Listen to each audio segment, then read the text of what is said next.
안녕하세요, 뉴스반장입니다. 역시 다이나믹 코리아, 단 하루도 쉼없는 역동의 대한민국입니다. 오늘도 여지없이 각종 사건 사고와 정쟁과 비난의 말들이 오가는 하루였는데요. 그런데 이 와중에도 국민들에게 실수와 폭소를 자아내게 하는 이들이 있었으니 그래도 정치가 각박하지만은 않아 보입니다. 특히 기생충 서민과 안철수 이야기인데요. 정말이지 못났어도 이리도 못날 수 있나 싶은 거죠. 저는 더 이상 이들의 태생적 한계를 인정하고 지적이나 충고 따위는 안 하기로 했습니다. 해봤자 뭐가 달라질 거라는 생각을 아예 접었기 때문인데요. 이들의 수준이 지금이 최고라는 사실을 뒤늦게 알아버린 거죠. 오늘도 갑툭튀하며 주저리 덜 떨어진 소리를 하고들 있는데요. 개그맨인지 아니면 원래 모자란 건지 이제는 도통 알 길이 없습니다. 기생충 서민은 문재인 대통령의 높은 지지율이 문 대통령의 잘생긴 외모 때문이며 이도 맘카페의 지지가 주요하다는 말을 해 그의 지적 능력을 더 이상 의심할 여지가 없게 만들었는데요. 그냥 그는 모자란 거였습니다. 또 안철수 국민의당 대표는 정부가 탈원전 정책을 영화를 보고 결정한 것 자체가 코미디라고 일갈하며 정작 본인이 코미디를 시전했는데요. 어떤 누가 영화를 보고 정책을 정하겠습니까? 설명하기 쉽게 예를 들어 관련 영화를 소개했던 거죠. 여러분들도 잘 아시죠? 영화 판도라.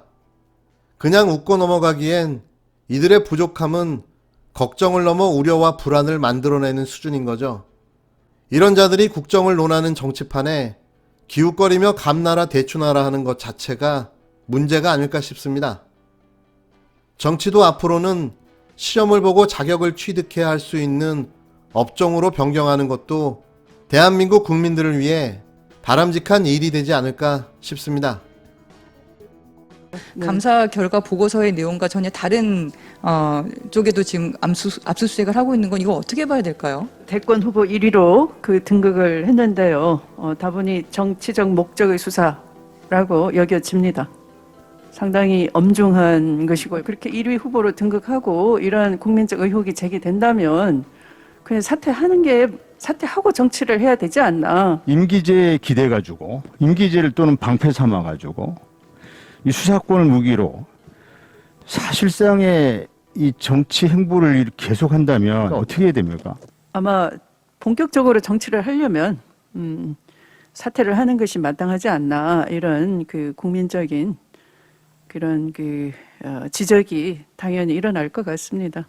사실 윤 총장의 과거의 행보를 보면 이 언론사 보수 언론 사주들을 만난 적이 있습니다. 정권 반대편에 있는 사람들의 지지를 받아가면서 이 정권에 대한 대항마로서 자리매김하겠다 이런 생각이라면 이거 어떻게 해야 됩니까?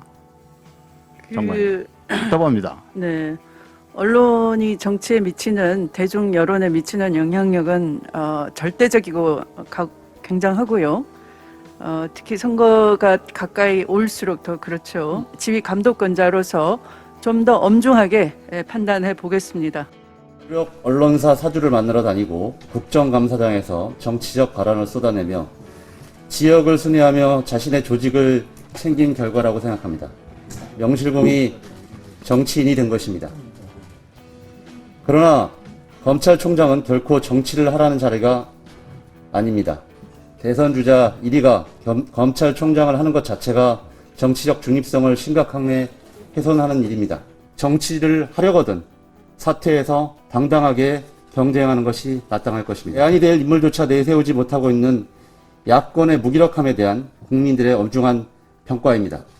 12일 대선 지지율 1위로 등극했던 윤석열 검찰청장을 향해 여야가 한 목소리로 비난과 비판을 쏟아내며 깎아내리기에 바빴습니다. 너도 나도 가릴 것 없이 정치인 윤석열을 맹비난했는데요. 여당인 민주당은 그렇게 정치가 하고 싶으면 검찰청장직을 관두고 하라고 비판했고, 야당인 국힘당은 보수 야당 정치인이 아니라며 그의 대선 지지율 1위에 대한 평가를 애써 축소하며 선긋기에 나섰는데요. 자기는 법에 따라서 총장의 임무를 가장 공정하게 수행해갔다고 늘 얘기를 하고 거기에 자기의 모든 것을 참 바치겠다고 이렇게 지금까지 발표한 사람인데 법무장관이 이러쿵저러쿵 얘기를 하다가 보니까 결국은 일반 국민이 심판을 해주는 것이 여론의 결과가 아닌가 이렇게 생각합니다. 현 정부에 소속된 이 검찰총장이 여론의 지지도가 높은 것은 이 정부 내에서 누구를 국민이 가장 신뢰하느냐 하는 것을 바로 뜻하는 겁니다. 윤석열 총장이 지금 지지도가 높다고 그래서 그 사람이 야당의 정치인이라고 볼 수는 없는 겁니다. 추미애 장관과 윤석열 검찰총장의 관계는 참 애매합니다. 적인지 동지인지 잘 구별이 안 되는 것 같습니다. 정치 안 하겠다고 검찰 임무만 하겠다는 사람을 자꾸 그만두고 정치하라고 하고 정치로 밀어넣고 있습니다. 추미애 장관이 윤석열 총장 건드리지 않으면 어떻게 되는지 한 달만 좀 참아봐 주시기를 간곡히 부탁드립니다. 여론조사는 늘 변하는 거니까 거기에 커다란 의미를 두고 싶지는 않습니다만은 이 정부의 여러 폭정, 특히 추미애 장관의 행태 이런 점에 대한 국민들의 반발 그리고 거기에 대한 윤석열 총장의 응원이라고 보고 있습니다. 하루 만에 급반전된 그의 여론이 그의 대선 지지율만큼이나 반전이었는데요. 아무도 그를 응원하거나 보호해주는 사람이 단 한 명도 없는 거죠. 오히려 이 모든 탓을 추 장관 탓으로 돌리며 몰아세우고 있는데요. 국힘당은 12일 추 장관이 윤석열 검찰청장을 겨냥한 정치 공세에만 몰두하고 있다며 추 장관의 경질을 요구했습니다.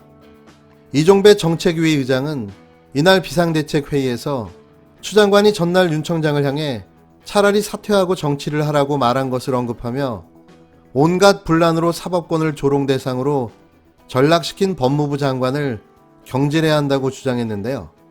주호영 원내대표는 회의에서 추 장관과 윤 청장의 관계가 적인지 동지인지 잘 구별이 안 된다며 추 장관이 윤 청장을 건드리지 않으면 어떻게 되는지 한 달만 좀 참아주길 바란다고 비꼬았습니다. 권영세 의원도 CBS 라디오 김현정의 뉴스쇼에 출연해 윤 청장은 추 장관이 전적으로 정치인으로 만들어주고 있다며 추 장관이 윤 청장을 한참 공격하면 윤석열에 대한 관심도와 지지도가 올라가고 공격하지 않으면 내려앉는 상황이라고 말했는데요. 김선동 국힘당 전 사무총장은 페이스북에 윤석열 청장의 선거대책본부장이 추미애인 셈이라는 글을 남겼고 박형준 전 의원도 추 장관이 윤 청장을 정치적 여왕벌로 만들고 있는 1등 공신이라는 표현도 마다하지 않았습니다. 조혜진 의원은 MBC 라디오에 출연해 추 장관이 윤 청장의 검찰 특수활동비에 대해 문제 제기한 것과 관련해 추 장관이 재발등을 찍었다. 검찰로부터 법무부 검찰국에서 받아서 매년 10억 원씩 쓴 돈 중에 추 장관이 가져가서 쓰는 특활비는 없는지부터 밝혀야 한다고 주장했는데요. 국민의당 구영모 최고위원은 최고위원회의에서 추 장관은 본인이 먼저 사퇴하고 다시 민주당 당대표를 하며 마음껏 정치하라. 말수적은 이낙연 대표와 직을 바꾸는 것이 오히려 나아 보인다고 말했습니다. 윤석열의 대선 지지율 1위 등급과 동시에 시작된 추미애 장관에 대한 정치 공세가 아주 뜨겁습니다. 이는 애써 윤 청장의 높은 지지율이 단순히 추 장관과의 대립으로 만들어진 결과라고 축소하며 진화하고 나선 모양새인데요. 하기사 대권 후보도 없는 불임정당의 비애가 느껴질 수밖에는 없는 거죠. 김종인 비대위원장의 말이 인상 깊게 남습니다. 윤석열은 보수야당의 정치인이 아니다. 그럼 그는 어디로 가야 합니까? 또 코미디 같은 정치판을 보면서 하루를 마감하게 됩니다. 저 위원장님, 황보승희 의원님께서 네. 감사원장님에 대한 질의를 하면서 네네. 법무부 장관에 대한 그건 좀 인용했기 때문에 좀 여기에 대해서 설명을 좀 질의하신 게 드리고 아니니까. 싶습니다. 네. 아니 질의입니다. 그러니까 아니 장관에 대한 법무부 장관에 대한 질의가 아니고요. 아니 국무위원의 입으로 네. 특정인에 대해서 특수활동비를 쌈짓돈이라고 했다는 것에 대해서 네네.